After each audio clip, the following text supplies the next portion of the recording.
Hello everyone, my name's Dean, let's talk crypto. This is where you subscribe for almost daily Bitcoin updates and technical analysis.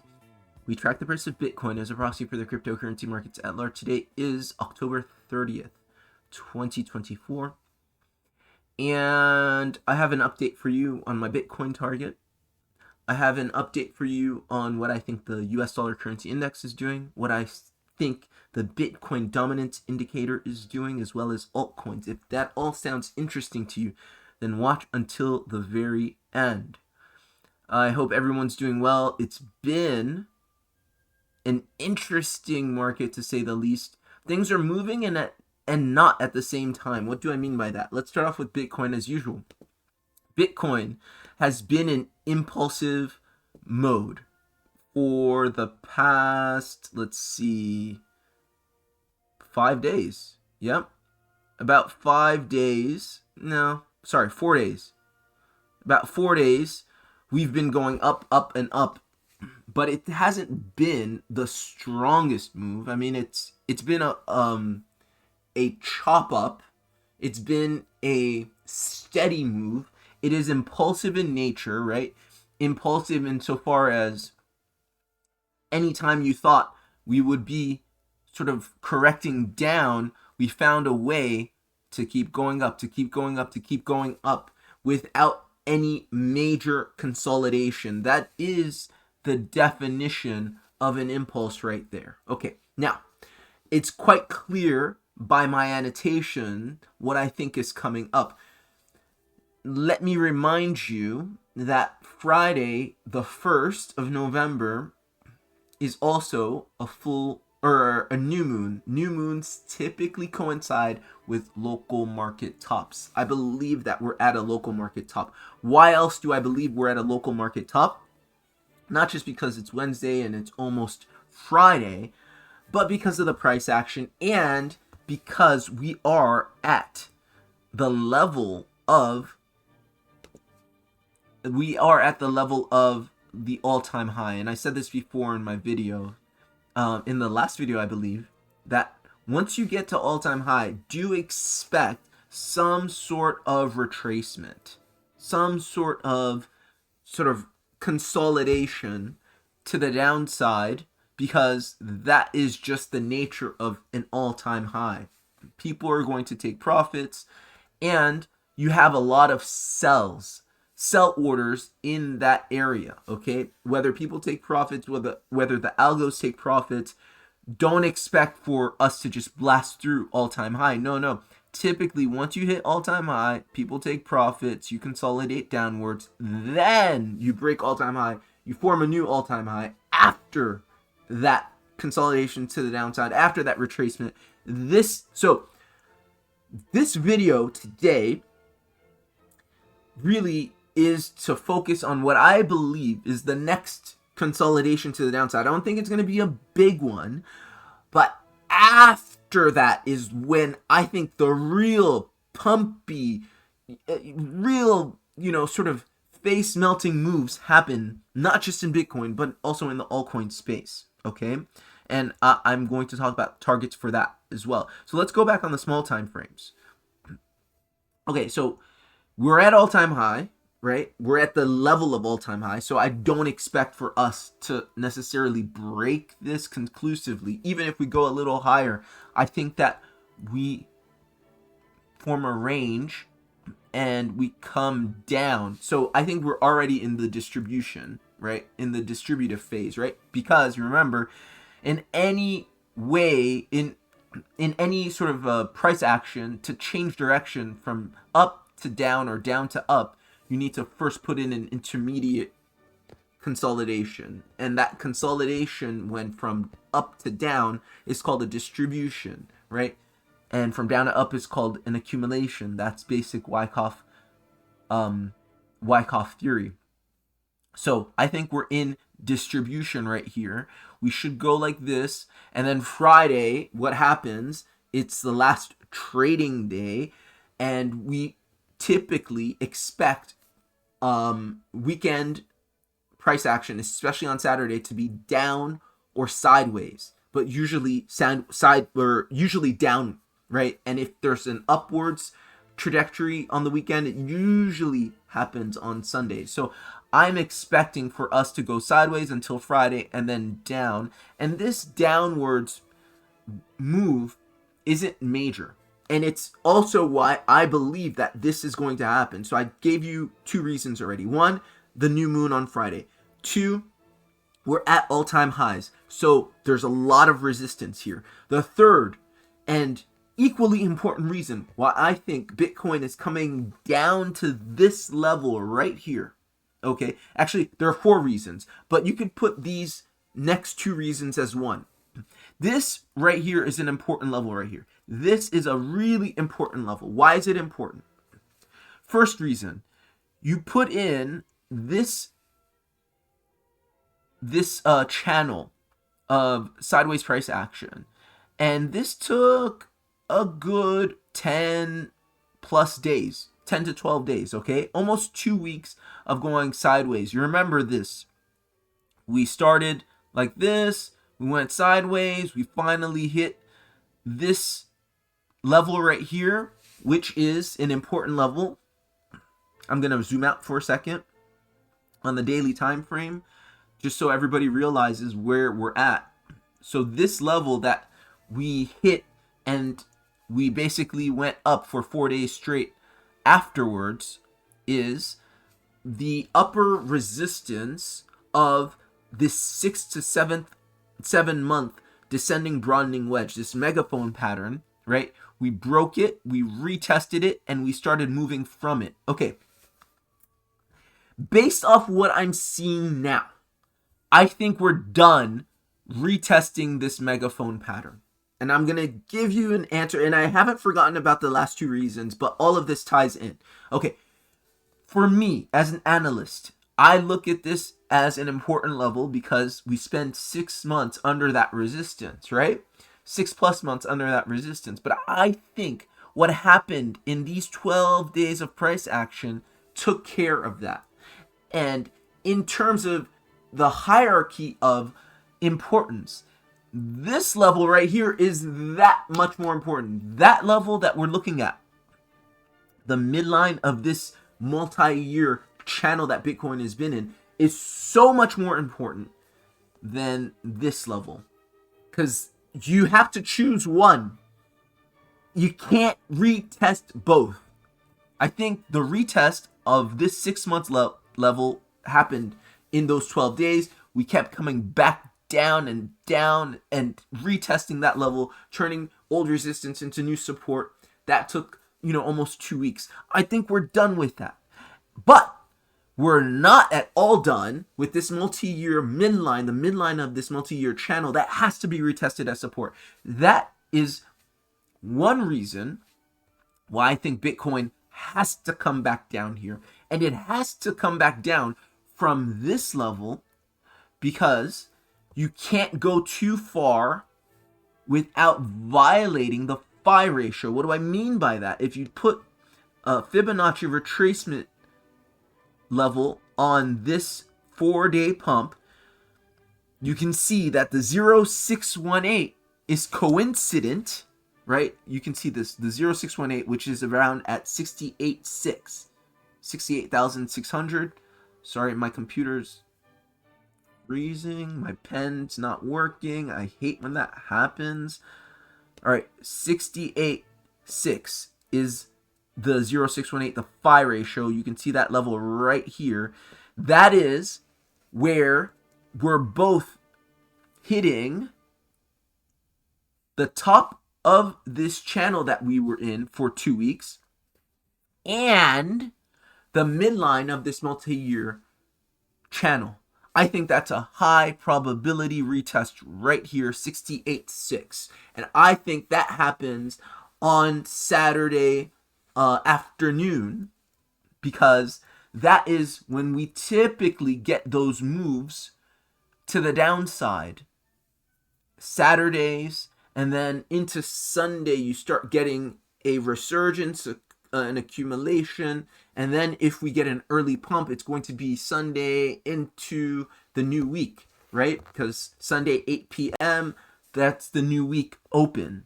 So I think that that happens at that time. Also, if you look at this, it's almost 4 days. Saturday at noon, 2 p.m. ish. That would be 4 days down, 4 days up, 4 days down. So again, the last two reasons to recap: the fact that Bitcoin is likely to come back down to 68,600. It's the top of this 2-week sort of sideways channel that retested this 6 to 7 month descending broadening wedge, and it's the midline retest of this multi-year channel that is ever so important. So those are the two reasons I think we are expecting a retest of the 68,600 level, and I'm no longer interested, as I said before, in retesting this descending broadening wedge. I think we're done with that. I think it's over. That being said, switching our attention now to what happens after this, right? Before I was saying 80K, 80K, 80K, that's the target. No longer. If you're going to take profit, it's actually here. It's actually where we're at right now. This is the top of this move in my estimation. This is when you take profit. You wait until this comes down, if you're doing a short-term trade, to reinvest, because the move happens once we hit this and we leave. Okay? I know it's not much, but we're looking right now at a declension of about 5%, right? So it's 5%. It's not the end of the world, but I mean, it's something. If you're trading short terms, you want to take profit on this Bitcoin move that we just had. I think it's exhausted, and I think this is a wave one. Now, that being said, looking forward, what do we expect? I would not say 80K is the target, because like I said before, this is the all-time high sort of resistance. A move down 5% to 68,600 would be a retracement from all-time high. I think what you get after that, you don't want to mess with it, okay? Once you get back into this trade, if you do take profit at this point, you reinvest at 68,600 or thereabouts, you don't want to expect us to have some sort of resistance at 68,000, or sorry, at 80,000. We may indeed find resistance at the top of this wedge, but I don't think it's going to be anything too major. If anything, we may consolidate a bit, but I would not be surprised if we squeezed a bunch of shorts and we just kept going. Then we're in price discovery. I wouldn't necessarily try to look at short-term profit taking once we come down to 68.6 and we start moving up again. I would leave it alone. That's a skill, to recognize when to take profit and to when to leave the trade alone. You want to leave the trade alone because you're going to be exploring, in the king coin, in the main currency, in crypto. You're going to experience what we call price discovery. So you don't want to touch it. However, it would be smart to diversify, not financial advice, but financial advice, to diversify profits into altcoins from here, even if you get back into Bitcoin at this point, right? Because, and this is a good segue into the next thing I want to talk about. I want to talk about altcoins, right? Look at this chart. If you've been into altcoins, and I've said this before, and I've said it so many times on this channel, it's insane how many times I've said it. It's insane what altcoin holders in general, on the whole, have been putting up with. It's insane what the altcoin market is going to do, given the imbalance that we've experienced in the altcoin market. Actually, I want to zoom out a little more than this. I want to go on the weekly time frame. Look at this. Okay, this is the massive resistance that we've been up against, right? That every single time the Bitcoin dominance chart hits this resistance, we come down and we experience an alt season where altcoins greatly outperform Bitcoin. That's happened one time, two times. This would be the third time that it happened on a major scale. But as you can see here, we're wicking above this massive multi-year resistance that's been in since 2015, right? Now, if you zoom in, you can see what this has been like. We've been in a choppy upwards channel since last year, for more than a year, right? You can see this. Chop up and up and up and up and up. You're pretty much in this channel, and it's very hard to say when it'll finally break down, but that's essentially what you're looking for. And what if you get, I mean, it's game over. It's game over. I don't expect this to continue to go up, and I'm going to show you why in the total 3 chart, right? The aggregate altcoin chart. I'm going to show you why altcoins are also poised to do so much more after this small retracement that's coming up, and some may not even retrace much. I'm going to show you that also. Okay, but here on the smaller time frame, I'm going to go on the hourly. What I'm seeing is this. I'm seeing a continued consolidation, but I'm seeing enough of an up and down pattern to say that we may be getting some sort of distribution in this channel right here. This may be some sort of distribution, right? Where the fact that you've come down and up, but not by much, and still staying within the phi ratio of these declensions, I feel like this is losing steam finally, and you may get your move down. This is what I see on the Bitcoin dominance chart on the smaller time frames. On the larger time frames, you've already seen what it looks like. It looks daunting for a breakdown. But on the smaller time frame, it looks like it's losing steam. Now, going to the total 3 chart. Okay, the total 3 chart is showing you that altcoins also have to retrace, but not by much. Okay, why do you know that? For not for a fact, but with a high degree of probability. Well, you're seeing this channel that altcoins have been in since September. Okay, this channel that I've shown in blue, and you've gone down, up, down. Now, what do you know about these channels? Before you leave the channel, you have to test the top, you have to test the bottom and the midline. Everything here has been tested except the midline. I'm expecting a move down to the midline. That move down to the midline of this channel is coincident with the phi ratio of this impulse right here that we started on Friday of the 25th. So last Friday. Okay, so basically what I'm seeing is this. Altcoins have generally been in an upwards move since last Friday. And now they're losing steam. You're at resistance of this channel that you've been in since mid-September. I think you come down to the midline of the mid-September channel, right? The 1 month plus channel, so 45-day channel. And after that, you get your big move. We still have yet to get a big collective move in altcoins. This is what we're looking for. I think that's when you get it, okay? Bitcoin, I said, was setting up for a 5% drop, okay, down to 68.6. Altcoins, only 3.5% collectively, okay? And this goes back to what I said we're likely seeing in this Bitcoin dominance chart, right?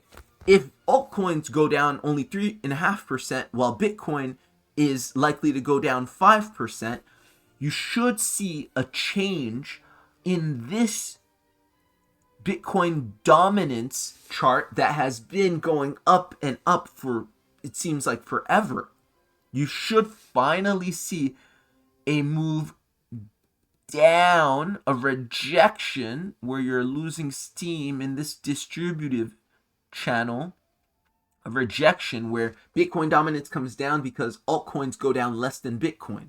Okay, that's what I'm seeing, and it's kind of corroborated in different places. Last thing we're going to talk about is the US dollar currency index. We all know that the US dollar currency index is inversely correlated with Bitcoin and crypto as a whole. US dollar currency index goes up, Bitcoin and crypto comes down, and vice versa. US dollar currency index is at resistance. Zoom out, you can see we are at this level right here where it's essentially the top of this channel. Massive channel that we've been in since January of 23. Up, down, up, down, up, down, up.